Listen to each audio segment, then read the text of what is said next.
Alex and you are co-captains. Can you take us into those conversations? Yeah, there are some things where I'm just like, I know Alex would be better at this. I'm going to let her take it. I think we do have a good relationship. Joining me today, tonight, tomorrow, 5 days into this World Cup, but time's officially already a flat circle, is a woman who I have long admired. The creative heartbeat of your US women's national team, one of the single most complete American players in our game, a goal-grabbing, assist-crafting midfield force who can thread a pass through time and space like no other. Joining us live from Auckland, New Zealand, on Direct from Down Under, presented by Bud Light, easy to drink, easy to enjoy. It's the captain of the US women's national team, the single most iconic Colorado institution since Rocky Mountain National Park. Welcome back to the truly magical Lindsey Horan. Thank you for having me. What a nice introduction, Raj. God, you deserve it, Lindsey. It's such a bloody joy to be with you. First of all, this is, I believe, officially the summer of Horan. In the course of just one June week, you ended a club season in which you won the league and cup double with Lyon, became engaged, were called into your second World Cup squad and named co-captain of this US team on their quest for the three-peat glory. That is a lot of life, Linz. How are you taking all of this in? Yeah, it's been a bit of a whirlwind, but all really good things, you know. I think obviously the most important thing was getting ready for this World Cup after ending the season, and yeah, my fiance tried to make me as happy as possible going into it, so that was sweet of him. But yeah, it's just been full focus on this and everything that we're doing, and yeah, I'm just grateful for everything. I love your philosophy. That's a lot of good things better than bad things. And I want to say, when I think of you, I think of someone who lives and loves football as an elite player, more than almost any player I have ever met. You are both an elite player and an unabashed super fan. I mean, you watch the game all the bloody time. You were recently asked to describe your ideal day, and I think you said drinking coffee and watching football. And we know your schedule's packed, carefully managed, but how much football are you watching right now, either this World Cup or outside of it? Is it like a distraction? Does it calm you? What are you taking in? Yeah, I actually think football calms me down more than anything. I think the more football I watch, the more I learn, the more I, even from other World Cup games, I can watch players in my position, watch players that we're playing against. There's always ways to learn, but for some reason it just calms me down. It makes me a little bit more stable and nerves, kind of lower.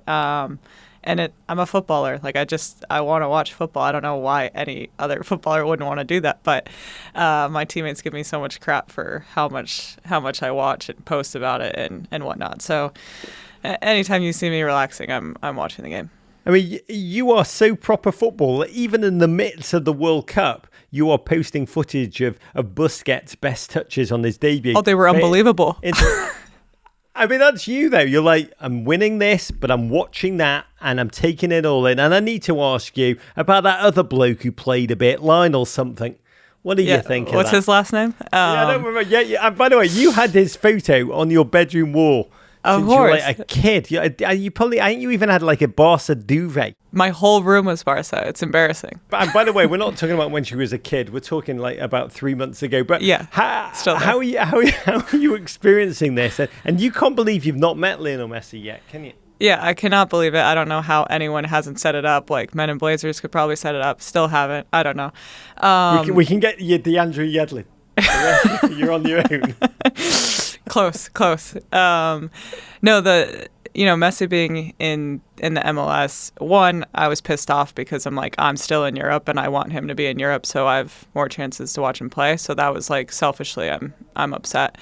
Two, Messi being in the MLS, I mean, you've seen how much it's caused. Inter Miami is the most followed team in the MLS now. The tickets sold. Everyone wants to come and watch Messi. But you do live this game like no other. Did my eyes deceive me? Or at the send-off game in San Jose, in that post-game ceremony where you all had to walk under that arch while the smoke cannons went off, did you drop the Heung-Min Son goal celebration? Okay, it is his goal celebration, but I'm an Arsenal fan, so I just want to make that clear. It's like a little inside thing with me and my fiance, but it is like a really cool thing what he does. I don't know if anyone's ever listened to why he does it, but it's like to capture the moment that he just scored, to make it a memory, it's freaking cool. It is. He came on our show and told us that story. Oh, he I asked did, him yeah. why he did it. And that's what you were doing in that moment. That was your message. I mean, it's a very Becky Sauerbrew message. Make a memory of everything you're doing in this journey. Yeah. It's amazing. And actually, Becky has told me that embrace, everything in this role that I have and everything that we're doing, and also just enjoy every single moment of this World Cup. It gets crazy, it gets kooky, stress, all these things, nerves. Just enjoy all of that, because not a lot of people get to be living in that stress and that pressure in these kind of World Cups. And one of the things I admire so much about you, Lindsey Horan, you feel things. You really do. Emotions, moments in games, vibes. You feel things so deeply, more than most mere mortals. Well, I appreciate that. I do like to show my emotions in games. Sometimes maybe I shouldn't be showing them as much, but I'm very passionate when it comes, and you don't know what's going to come out of my mouth during a game. But yeah. I appreciate that you enjoy that. I spoke to Savannah DeMello last night, and she talked about how you are going around giving out hugs on the regs to all the new World Cuppies, as I think you called them in an interview. You are clearly so central now. Between the OG generation of, the Julie Ertzes, the Kelly O'Haras, the Alex Morgans, and the 40 new players. Is that how you see yourself, your role, Lindsey, as the connective tissue? It's starting to feel more like that, to be perfectly honest. I think I do have a really good relationship with everyone on the team, and kind of being that middle balance. And I think, obviously, being a little younger and being closer with some of the younger players, it's easier for me to connect with them and know what they're going through. But I think because of the experience that we have on this team, all the veterans on this team, I think it's been a really easy mesh with the younger girls, and explaining to them what it means to be here at this World Cup, what the standard is, what the level is. I never had a doubt with any of these players, and it showed in the first World Cup game. You see some of the players that's Savannah's second cap, and she's absolutely killing it in her first World Cup match. It's amazing. And then Soph Smith, I don't really need to say any more about her. Alex and you are co-captains. Can you take us into those conversations between the two of you? How you divide the roles and the responsibilities? Are you both just nourishing wonders like Abby and Alana in Broad City, or do you do it more like good cop, bad cop? What's funny is there are some things where I'm just I know Alex would be better at this.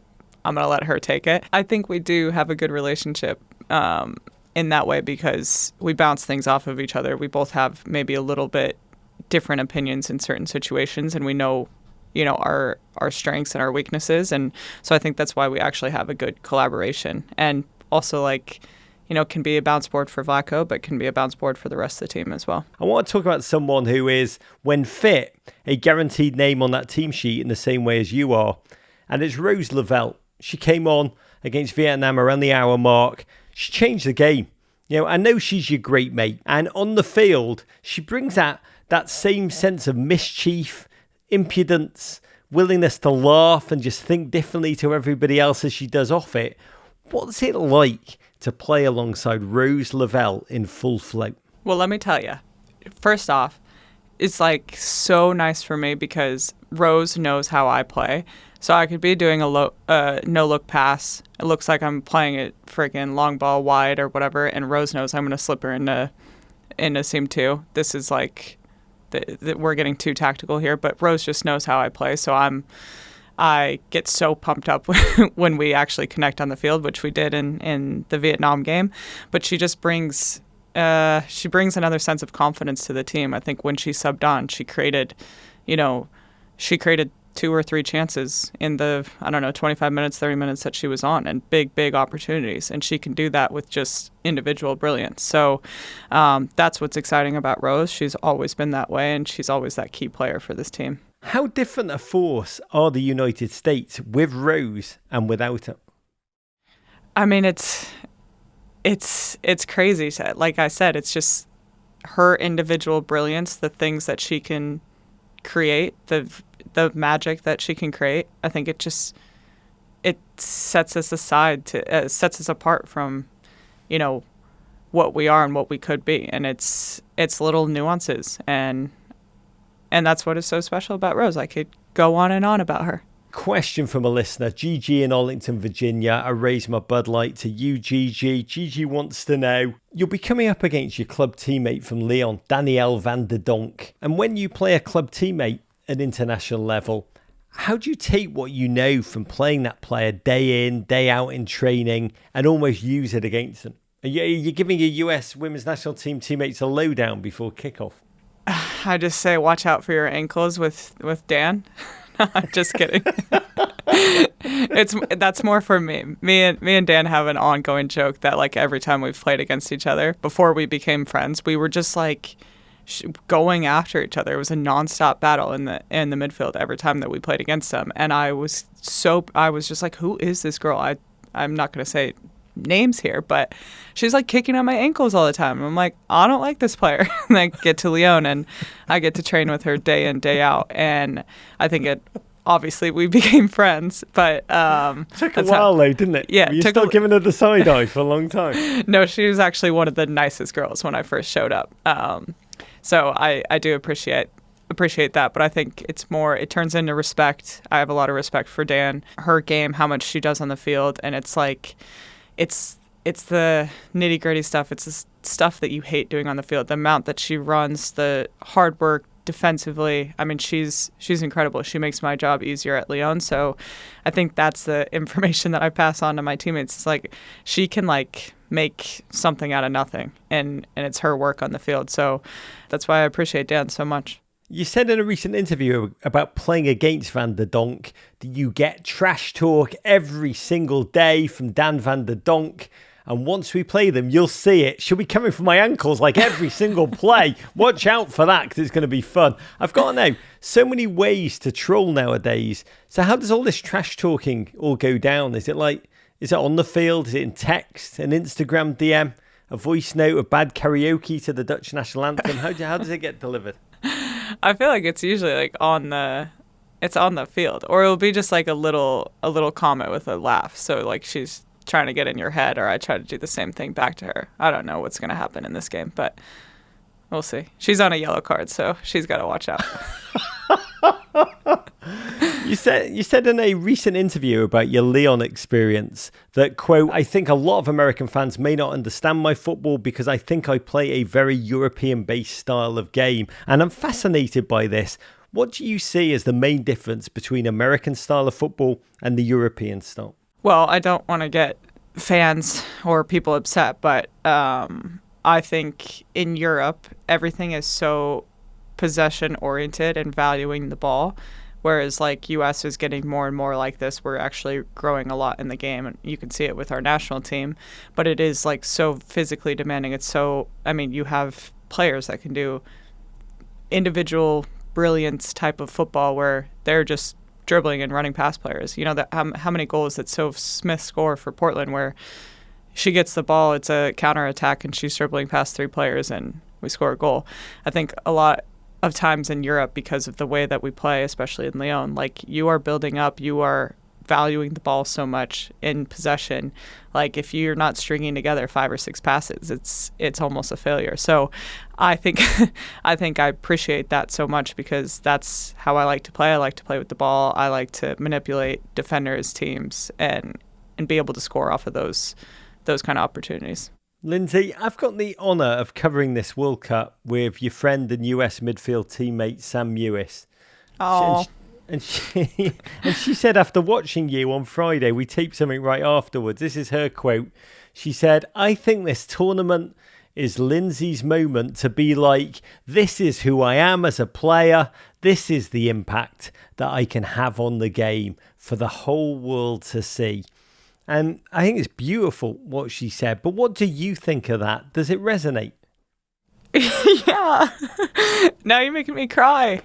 That's actually so cool. Me and Sam have shared a lot of really special moments. I have to shout her out last World Cup. I think me and Sam were not battling for a position, but we were playing the same position. And some games, you know, she was starting, some games I was. And we had such a cool relationship where we were just like, we don't care who the hell is on the field. We're going to root for them. And we want to win. So we're going to prepare both of ourselves to win these games because we want to win the World Cup. And after that, I felt like I had this really close relationship in that way with Sam, which is really hard when, you're constantly at a competing position. So for Sam to say that about me now, I think it means a lot. Obviously, she's a friend, teammate, and I wish she was here more than anything. So you can see that's a very emotional thing for me. So I love you, Sam. Poor woman. Not only is she not there, but she's got a podcast with me, Linz. I know. How does she do it? I wouldn't wish it on anybody. I wouldn't wish it on Danielle van der Donk. Lindsey, I raise this Bud Light in toast to you, to your teammates, your family, your fiancé Tyler, to all that is to come. May it be Lindsey Horan's summer, and we're all just watching. Thank you. Big, big love. Courage. Listen to the full version of this podcast and all our podcasts wherever you get your pods. But first, subscribe here for more Men in Blazers videos. And courage.